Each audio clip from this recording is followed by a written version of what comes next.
ನಮಸ್ಕಾರ ಮಕ್ಕಳೇ, ಎಲ್ಲ ಹೇಗಿದ್ದೀರಾ ಮಕ್ಕಳೇ? ಮಕ್ಕಳೇ, ಇವತ್ತು ಪಂಚತಂತ್ರ ಕಥೆಯ ಮತ್ತೊಂದು ಕಥೆಯೊಂದಿಗೆ ಬಂದಿದ್ದೇನೆ. ಕಥೆಯ ಹೆಸರು ಚಂದ್ರನ ಹೆಸರು ಹೇಳಿ ಬದುಕಿಕೊಂಡ ಮೊಲಗಳು. ಏನಿದು ಕಥೆ ಅಂತ ನೋಡ್ಕೊಂಬೋಣ.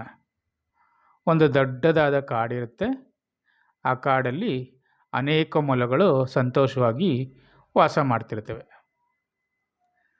ಆ ಕಾಡಿನ ಹತ್ತಿರದಲ್ಲೇ ಒಂದು ದೊಡ್ಡ ಕೆರೆ ಇರುತ್ತೆ.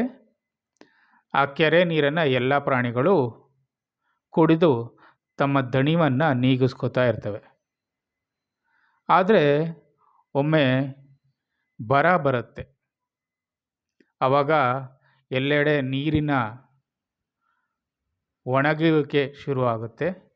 ಆ ಸಮಯದಲ್ಲಿ ಒಂದು ದೊಡ್ಡ ಆನೆಯ ಗುಂಪು ನೀರನ್ನು ಹುಡುಕಿಕೊಂಡು ಈ ಕೆರೆ ಕಡೆಗೆ ಬರುತ್ತೆ. ಆನೆಗಳು ಪ್ರತಿದಿನ ಕೆರೆ ನೀರನ್ನು ಕುಡಿದು ಮತ್ತು ತಮ್ಮ ಭಾರವಾದ ಕಾಲಿನಿಂದ ಸುತ್ತಮುತ್ತ ಓಡಾಡ್ತಾ ಇರುತ್ತೆ. ಇದರಿಂದ ಅಲ್ಲಿ ವಾಸವಾಗಿರುವಂಥ ಮೊಲಗಳು ಕೆಲವಕ್ಕೆಲ್ಲ ಅದಕ್ಕೆ ಹಾನಿ ಉಂಟಾಗುತ್ತೆ, ಗಾಯಗಳಾಗುತ್ತೆ.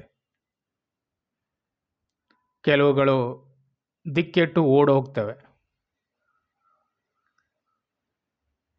ಆವಾಗ ಈ ಮೊಲಗಳೆಲ್ಲ ಸೇರಿ ಒಂದು ಸಭೆಯನ್ನು ಮಾಡ್ತಾರೆ.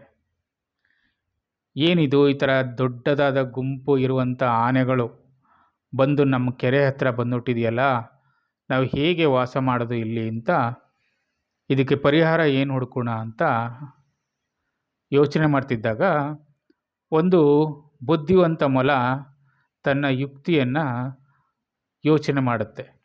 ಏನು ಮಾಡುತ್ತೆ ಅದು ಆ ಆನೆಯ ರಾಜನ ಬಳಿ ಹೋಗಿ ಹೇಳುತ್ತೆ, ಓ ಮಹಾರಾಜನೇ, ನಾನು ಚಂದ್ರದೇವರ ದೂತ, ಇಲ್ಲಿಗೆ ಬಂದಿದ್ದೇನೆ. ನೀವು ನಮ್ಮ ಪವಿತ್ರವಾದ ಕೆರೆಯನ್ನು ಹಾಳು ಮಾಡ್ತಾ ಇದ್ದೀರಾ. ಇದು ಚಂದ್ರದೇವರಿಗೆ ತುಂಬ ಕೋಪ ಬಂದಿದೆ ಅಂತ ಹೇಳುತ್ತೆ. ಆವಾಗ ಆ ಆನೆಗೆ ಆಶ್ಚರ್ಯ ಆಗುತ್ತೆ. ಏನು, ಚಂದ್ರದೇವರು ಎಲ್ಲಿದ್ದಾರೆ? ನಾನು ಅವ್ರನ್ನ ನೋಡಬೇಕು ಅಂತ ಹೇಳುತ್ತೆ. ಆವಾಗ ಆ ಬುದ್ಧಿವಂತ ಮೊಲ ಹೇಳುತ್ತೆ, ಆಯಿತು ರಾಜರೇ, ನನ್ನೊಂದಿಗೆ ಬನ್ನಿ, ನಾನು ತೋರಿಸ್ತೀನಿ ಅಂತ. ಆವಾಗ ಆನೆ ಮೊಲದ ಜೊತೆಗೆ ಬರುತ್ತೆ. ಮೊಲ ಕೆರೆಯ ಬಳಿ ಕರ್ಕೊಂಬಂದು ಹೇಳುತ್ತೆ. ಏನಂತ ಹೇಳುತ್ತೆ ಅಂದರೆ, ಆವಾಗ ಕತ್ಲೆ ಆಗಿರುತ್ತೆ.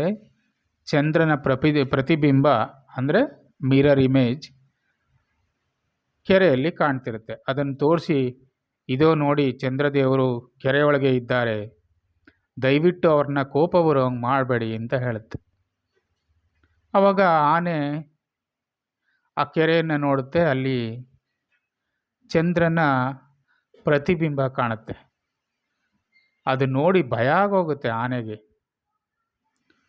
ಓಹೋ, ಚಂದ್ರದೇವರು ಇಲ್ಲೇ ಇದ್ದಾರೆ, ಅದರಿಂದ ಈ ಸ್ಥಳವನ್ನು ನಾವು ಹಾನಿ ಮಾಡಬಾರ್ದು ಅಂತ ತಕ್ಷಣ ತನ್ನ ಗುಂಪಿನ ಆನೆಗಳಿಗೆ ಹೇಳಿ, ಇಲ್ಲಿರಬಾರ್ದು, ನಾವು ಎಲ್ಲರೂ ಹೊರಟುಬಿಡೋಣ ಬನ್ನಿ ಅಂತ ಎಲ್ಲ ಆನೆಗಳನ್ನ ಕರ್ಕೊಂಡು ಅದು ಹೊರಟುಬಿಡುತ್ತೆ.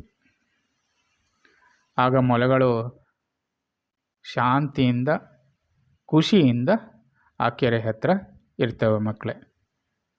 ಮಕ್ಕಳೇ, ಈ ಕಥೆಯ ನೀತಿ ಏನು ಅಂದರೆ, ಬುದ್ಧಿವಂತಿಕೆ ಇದ್ದರೆ, ಚಾತುರ್ಯ ಇದ್ದರೆ ಯಾವುದೇ ದೊಡ್ಡ ಶಕ್ತಿಗಳನ್ನು ಜಯಿಸಬಹುದು ಮಕ್ಕಳೇ. ಈಗ ನೋಡಿ, ಆ ಮೊಲ ಅಷ್ಟು ದೊಡ್ಡ ಆನೆಯ ಗುಂಪನ್ನು ಆ ಕೆರೆಯ ಹತ್ತಿರದಿಂದ ಓಡಿಸಿ ತಮ್ಮ ಜೀವನವನ್ನು ಸುಂದರ ಮಾಡ್ಕೊಂತು. ಅದೇ ರೀತಿ ನೀವು ಯಾವುದೇ ಒಂದು ಕಷ್ಟ ಬಂದಾಗ ಹೆದರಬೇಡಿ ಮಕ್ಕಳೇ. ಅದಕ್ಕೆ ಸರಿಯಾದ ಉಪಾಯವನ್ನು ಕಂಡುಹಿಡ್ಕೊಂಡು ಆ ಉಪಾಯವನ್ನು ಅನುಸರಿಸಿ ನೀವು ಜಯವನ್ನು ಸಾಧಿಸಬೇಕು ಮಕ್ಕಳೇ. ಯಾವುದೇ ಒಂದು ದೊಡ್ಡ ಶಕ್ತಿಗೆ ನೀವು ಹೆದರಬಾರದು ಮಕ್ಕಳೇ. ಅದನ್ನು ಈ ಒಂದು ಕಥೆಯಿಂದ ಎಲ್ಲರೂ ತಿಳ್ಕೊಳ್ಳಿ.